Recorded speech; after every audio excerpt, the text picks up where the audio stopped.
Hi everyone, welcome back to Gavin Reads It All. I am doing the mid-year book freakout tag for 2024. I've done this almost every year since joining BookTube, so I will have all of the other ones linked down in the description box if you want to see the evolution through the years. I don't know about any other content creators who do this tag, but I have to rewatch some of them just to get myself back into the headspace for a mid-year book freakout tag, which was a tag created by Earl Grey Books and Is That Chami, so I will leave their channels linked down below. And I will also say I have added some questions, and I think I've taken some questions out as well, ones that don't really apply to me. And I've also added some like BookTube questions at the end. And I did this last year as well, so I'm essentially reusing the questions that I did last year, as well as added a couple more. This is like the only tag video I ever do in a year, so I hope you enjoy. I also want to say as well, I'm in the middle of moving house and all of my books are packed. So if you haven't seen as well, I've just packed up my library. I've done it in a video and it was a really fun video to film, even though I am still exhausted. I'm still knackered after doing all of that. But it does mean I don't have any books to hold up in this video. So I will most likely put a cover on the screen or things like that, which, you know, isn't ideal for me. I much prefer to be able to like hold it up, but never mind, we're just working with what we've got. So the first question is, how has your reading year gone so far? And honestly, it's been a lot better than last year. When I rewatched last year's mid-year book freakout tag, I was in the middle of a BookTube crisis and I wasn't really feeling part of the community. I wasn't really reading anything great except for one thing in particular. Everything else was kind of like project videos and books I was reading for those. So it wasn't ideal, it wasn't great. And 2023 overall just wasn't a great year.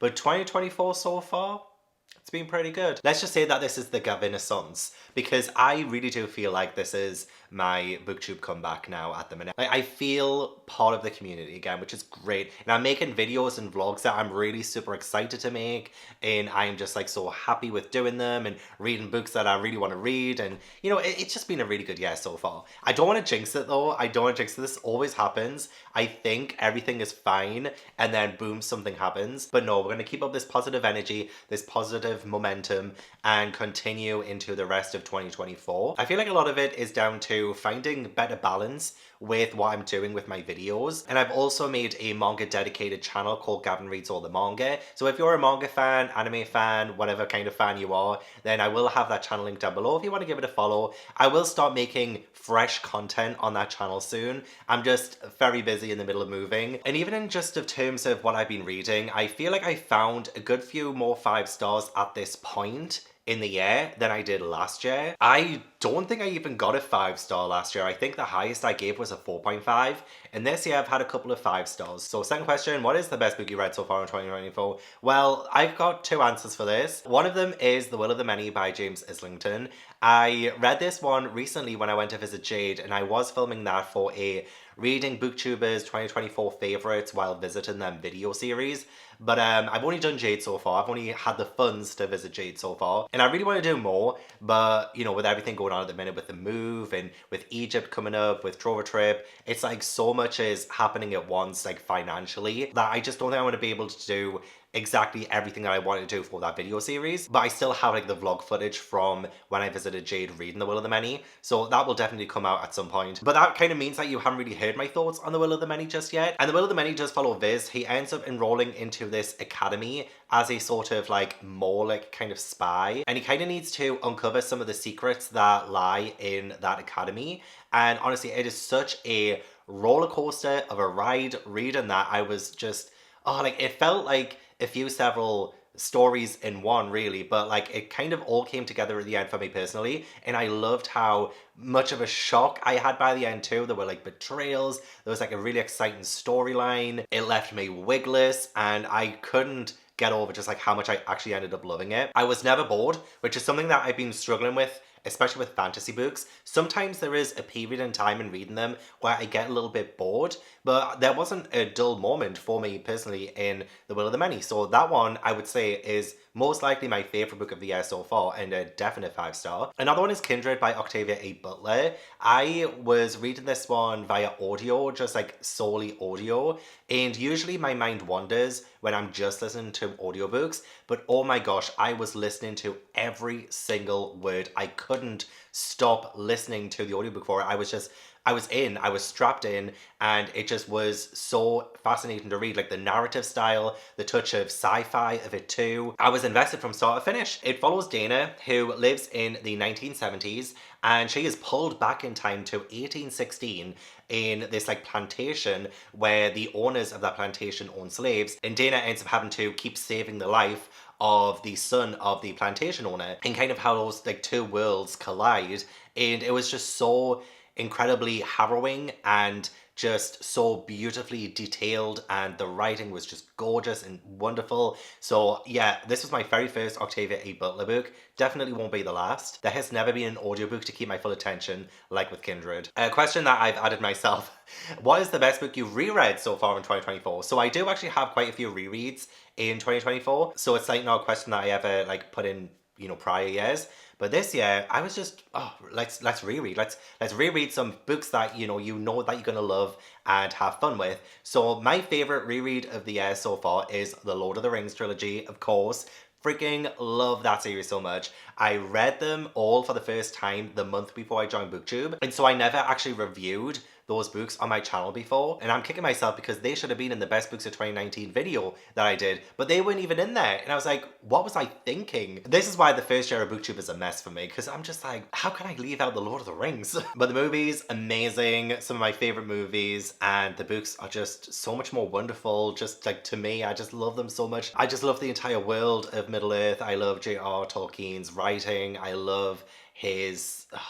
I just love that world. I just love it. I love the Lord of the Rings, okay? It's so good. Another question I've added is best manga you've read so far this year, and I have two answers for this one too. One of them is Spy Family. I did read the first volume back in 2022, but I never continued the series until this year, where I binge read the entire series so far, and oh my gosh, I freaking love it so much. Characters are some of my all-time favorites. Anya is just so adorable and amazing. It got me started watching the anime too, and it's just as wonderful as just reading it on the page. Just a very captivating storyline, and I'm really rooting for the characters too. There's so many things that I feel like could be explored with this family, just of how different they all are, but like how much they bond. Oh god, I freaking love it. And very exciting stories too. There's a storyline on a cruise ship that was very exciting, as well as a storyline on a school bus. And I won't say too much because I don't think those chapters have been published in English, like in a bound volume just yet. So I'm just gonna say, like, it continues to draw my attention, like 13 volumes in. Cherry Magic, 30 Years of Virginity Can Make You a Wizard, is just so adorable and amazing. One that I did not expect to love as much as I did. It is way more adorable than what the actual title lets on. You'll probably expect something like really silly and ridiculous, but it's really not. It's like Heartstopper, but for adults. And if Heartstopper had like Charlie being able to read Nick's thoughts whenever they touch. It's kind of like that, it's so good, it's so wholesome. I've just fallen head over heels in love with Cherry Magic, and I still need to read more volumes. I only have the first 6 volumes. They are a little bit expensive and they're quite short, so I haven't really gotten any more, especially with my current situation of trying to focus on moving and getting things for the house and getting that sorted before buying more books. So I'm kind of glad I have more Cherry Magic volumes to read, but I'm just also impatient too. And of course, One Piece. One Piece is still going. It's in one of the best arcs it's ever had, and I just freaking love every bloody moment of it. What is the best sequel you've read so far in 2024? And for me, it is Everyone on This Train is a Suspect by Benjamin Stevenson. I kind of love it almost as much as the first book, but I think I do still prefer the first book, which was Everyone in My Family Has Killed Someone. It has the same kinds of things that I love about the first book in the second book, and almost has a sort of gimmick on being on a train, which only adds to more really great character interactions. And I just love the plotline of the main character from the first book writing a memoir kind of book about the events of the first book called Everyone in My Family's Killed Someone, and being on this train filled with writers. And I just love the premise. I think the humor is still great. The mystery itself is great. Considering the first book was my favorite book of 2023, I was so worried that I wouldn't like the sequel. It's happened many times, like say for instance Finley Donovan. The first book was my favorite book of 2022, but I didn't really like the second and third book, and I've dropped the series completely now. And I was so scared of this happening with everyone in my family's killed someone, but no, the second one definitely lived up to it for me. A new release you haven't read yet but want to, there are 3. The first one is Horror Movie by Paul Tremblay. I love the fact that there are some like horror movie slasher types of books that are coming out in 2024, and I read The Cabin at the End of the World recently, and that was my very first Paul Tremblay book, and I really do want to continue reading Paul Tremblay because I found that such an interesting and unique kind of read. So I hope Horror Movie also falls into that same vein, and I believe it follows a cult horror movie that was made in the 90s, and I think there is a scene missing from the movie, and it has that whole cursed film angle to it, so that really does pique my interest. I also want to read Home is by the Body Saw by Javina Rose. I've heard some good reviews about this one, and I love the cover so much. It looks so cool. This one follows 3 siblings, and their mother has just passed away, and so they kind of come together after her passing. The siblings end up coming across a VHS tape when sorting out their mother's house, and it's I think in 1999, and it portrays their father covered in blood, and there is like a body or something, and they're trying to figure out what's happened. I also have The Ministry of Time by Kellyanne Bradley, which is said to be like a time travel romance, spy thriller, workplace comedy, and ingenious exploration of the nature of power and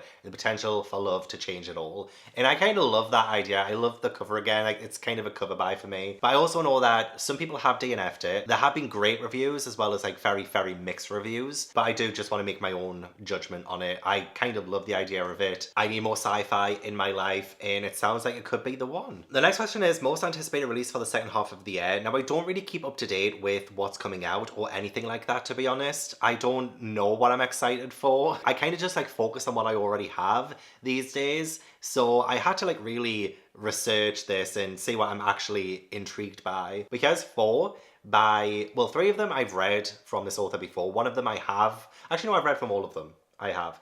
Anyway, Graveyard Shift by ML Rio. So they're the author of If We Were Villains, which I really enjoyed. And this one follows like a few people at a cemetery or something, and they discover a grave that's been dug that wasn't there before. And they have to like kind of figure out why it's being dug, who dug it. And I kind of like that idea. I also really like the cover. I Was a Teenage Slasher by Stephen Graham Jones. I do want to try and read more Stephen Graham Jones. I tried my Hot as a Chainsaw, and it was like a soft ANF for me. It wasn't the right time to read it, and I do want to go back to it. But I love this one because, again, we have the like horror movie, slasher kind of vibe with it. And I think it's about somebody who is cursed to kill for revenge. I also believe it's set in 1989, and I love books set in the 80s and the 90s, so that sounds like so up my street. Another one is Bury Your Gaze by Chuck Tingle. Now, I have read the weird erotica Chuck Tingle books, but I've never read their serious books before. And I know that they wrote Hotel Damascus or something like that, and that actually got some like really good reviews. So there is another one called Bury Your Gaze that's coming out in July, and this one follows a character called Misha who is pressured by the studio to kill off one of the gay characters in their screenplay. I think it's for a TV show or something, and they have to do it in the upcoming season finale. And I'm kind of just intrigued by that. I love the title. I think it's so cool, and I'm ready to try my first serious Chuck Tingle book. Because as much as I loved All I Want for Christmas Is to Eat Out My Christmas Tree, I would like to see what they have to offer on a serious note. And the last one that I can think of is How to Make a Horror Movie and Survive by Craig DeLuey. I read Stuff for the Children recently, and I kind of liked it. I believe this one follows Max, who is a horror film director, and Sally, who's always dreamt to be a final girl. And Max ends up discovering a camera that had filmed a very famous horror film, and so he wants to reuse that camera for his own. And I think the camera is cursed. Maybe? I don't know. I just really like this whole horror movie thing. I might have to do a vlog reading like horror movie adjacent books while watching horror movies or something. I don't know. But it sounds pretty good, and yeah, those are the 4 books that I can think of that I'm kind of excited about. A question I've added is worst book you've read so far this year. And for me, it is Murder Road by Simone St. James. I mean, I have a few options for this question, but Murder Road was definitely one of the worst, if not the worst of the year. It was my first Simone St. James book, so I had high hopes, but I just don't think I could ever try any of the books again. It really put me off. I hated the execution of it, I thought the premise itself sounded fine. You know, we had a newlywed couple about to go on their honeymoon, and on this really remote stretch of road, this woman comes and asks for help, and she is on death's door. And it turns out to be a road where a few people have been murdered in the past, and now this couple are sort of trapped in this small town. And I honestly, that sounds so good, right? It sounds so good, but the execution was so poor. Couldn't stand the characters, they were terrible. There was just no logic to it. The unfolding of the mystery was so amateur, and it got to a point where I really wanted to DNF it, but I couldn't because I was reading it for the BookTube book club. And so I do have a whole live show talking about it with Gabby and Katie, and I think I mentioned it as well in one of my Slice of Life vlogs as I was reviewing it. Oh god, I never want to talk about that book again. I hate to say it, but I did find the writing incredibly lazy. The plot was extremely thin. The characters had no substance to them whatsoever. And I'm not the kind of person who likes to be told that this certain person is dangerous or they've done bad things, and then never showing us what exactly makes them dangerous or makes them a bad person, you know? So I thought there was a huge missed opportunity for this book because it could have been good. It just needed to have been written from scratch, honestly. Delete that draft, start anew. The 5th and the 8th books of the Princess Diary series, I gave 1 star. They were pretty terrible. I have a whole reading vlog reading the 10 Princess Diaries books that I read,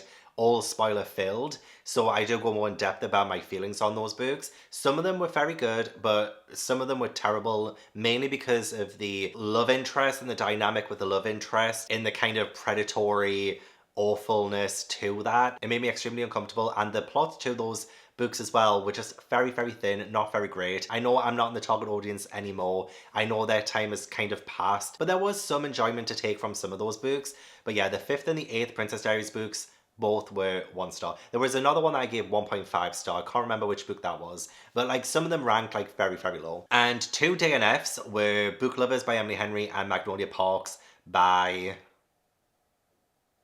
forgotten.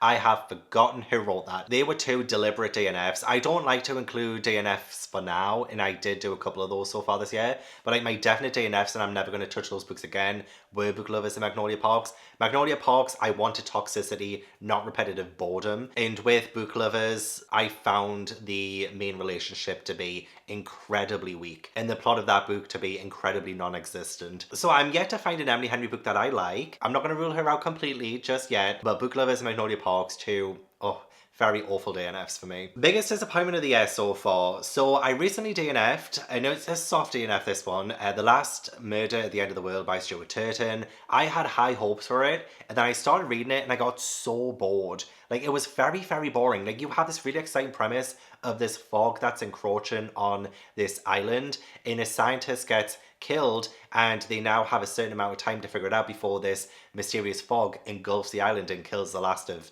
the people. And honestly, it was just boring. It was just so boring. I think I made it halfway through, maybe further, and oh my gosh, not a single thing was standing out. I was like, how can you make this exciting premise boring? And maybe it was just my headspace at the time, so that's why I've like put it down for now, and I would like to go back to it. Another disappointment was Ascension by Nicholas Binge. That one came top of my first chapter challenge video, and unfortunately, it was like a really poor book in my opinion. This weird mountain just appears out of nowhere in the Pacific Ocean, and we have these letters from a scientist person who goes on this expedition to this mountain, and it goes through what happened there. There were so many flashbacks and things that just bored the life out of me. I found it to be like a little bit ridiculous as well, and I just didn't think the tone was consistent enough throughout for me to believe this story. Even just the format of the book too, with it being told in letters, it just kind of contradicted the realness of what it was trying to portray, and it was just coming across quite weird. So I didn't end up liking Ascension. I think I gave it 2 stars. Definitely one that started off so strong with our first chapter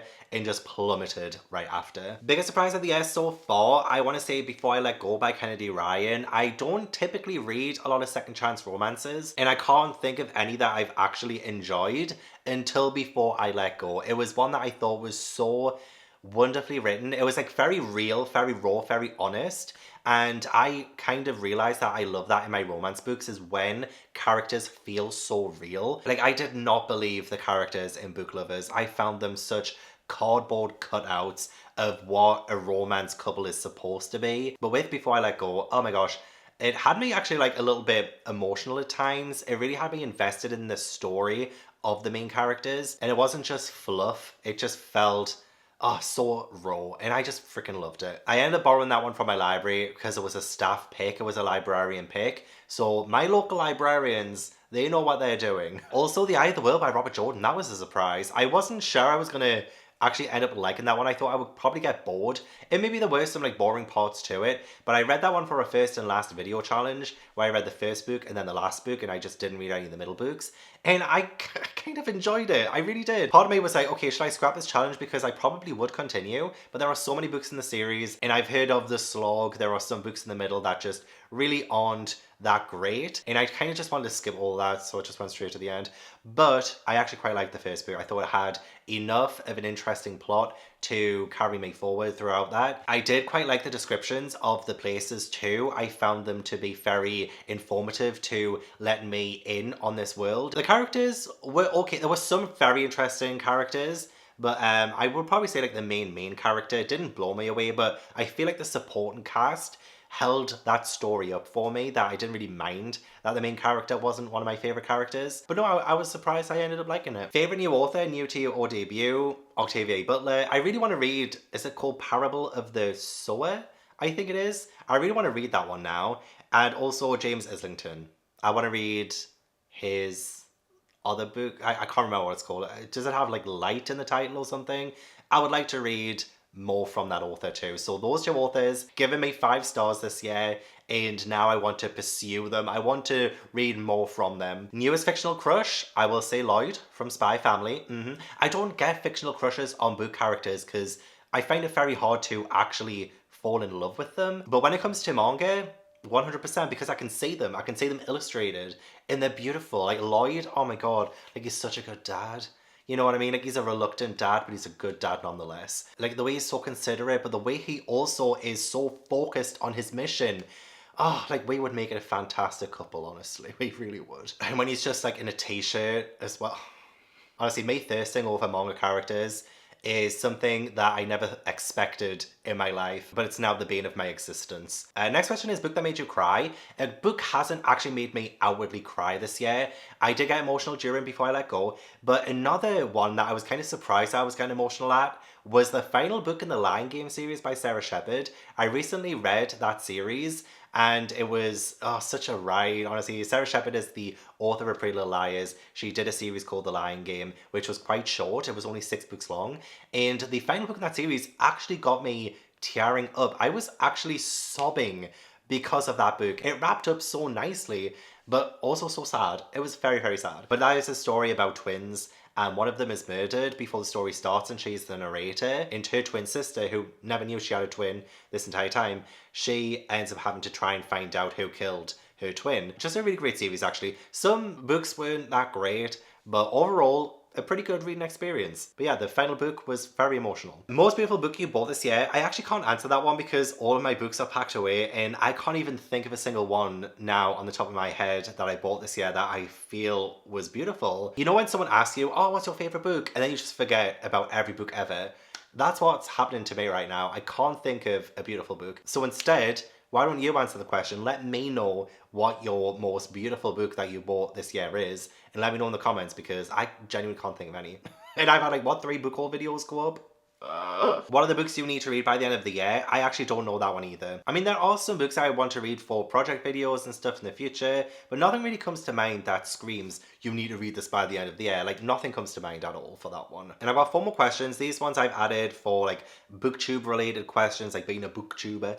So, favorite video you've made so far this year? And for me, it's Lord of the Rings. It has to be my Lord of the Rings vlog. That is one of my favorite vlogs I've ever done ever. I don't think I'll ever top that video personally. Like, for my personal opinion, I don't think I will ever top that video ever. I got the license for like 6 or 7 of the music from the Lord of the Rings films, like the actual score. So it like feels like Lord of the Rings. I stayed in the Shire House for a week, which is in the UK. It's just like a replica Shire House. And it was just the best week ever. I freaking loved it. And I just loved filming that video. I loved rereading The Lord of the Rings. Yeah, I just love that video. And I did also just film my Haunted Nunnery vlog, which will be going up at the end of August to kickstart my 9 vlogs of Halloween event. And I have edited the video. It is up for early access on Patreon for my White Lighter tiers and above. And they've already watched it and I've had good feedback by it. And I do think it's probably one of my favorite haunted videos that I've made. I mean, I was bloody scared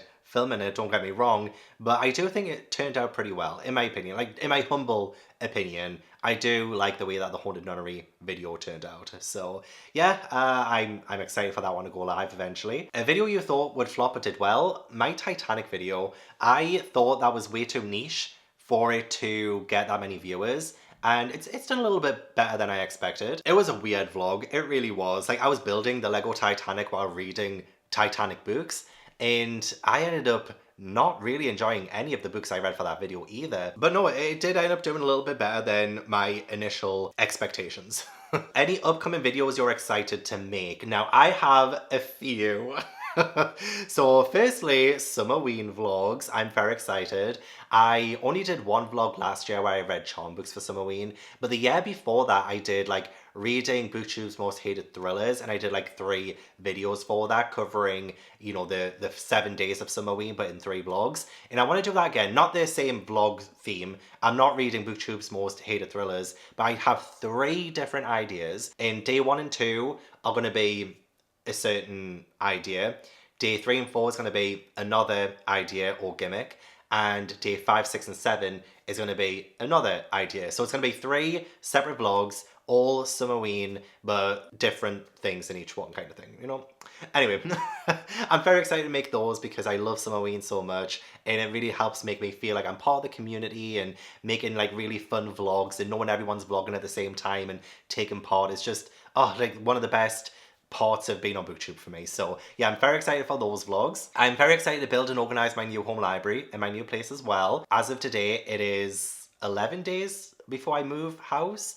And obviously I won't be able to get a library all built and everything on the day I move in or anything, but hopefully early July I will be able to make my new home library, organize it, and have my video out for it. I love doing like moving vlog content, and I love it when people do moving vlog content. So like packing up a library, unhauling things before moving vlog, making a new library, building, organizing, all of that. I love stuff like that. I love watching stuff like that.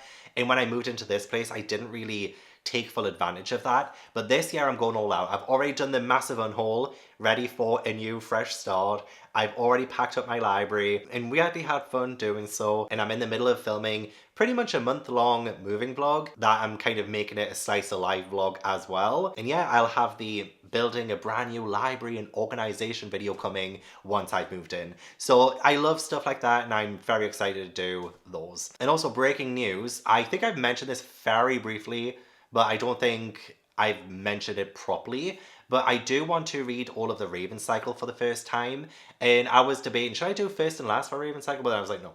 Let's read all of them. It's only 4 books. It's only 4 books. So let's just read them, do a complete series reading vlog for the Raven Cycle, because I'm loving reading these kind of classic young adult series. So I did do The Lion Game recently, and I actually ended up loving it. And the Raven Cycle I want to do next. So that should hopefully be maybe around August time. So I'm looking forward to that. And finally, I am very excited to continue my library challenge series. So I'm in the middle of filming episode 2, and I'm doing the May, June, July, and August prompts. I've already done the May and June prompts, and I've filmed all of those segments, and I have to now leave my local library to do a new local library because I'm obviously moving house, so I'm going to have a new local library. So it's going to be a little bit chaotic, and episode 2 is already so much fun. So very excited to continue that series. And then finally, any channel goals by the end of the year. Honestly, my goal is to just continue doing what I'm doing. I'm pretty happy right now, and it's the happiest I've been with my channel since 2022. So I want to keep up this momentum, and I want to just keep making things that I really want to make and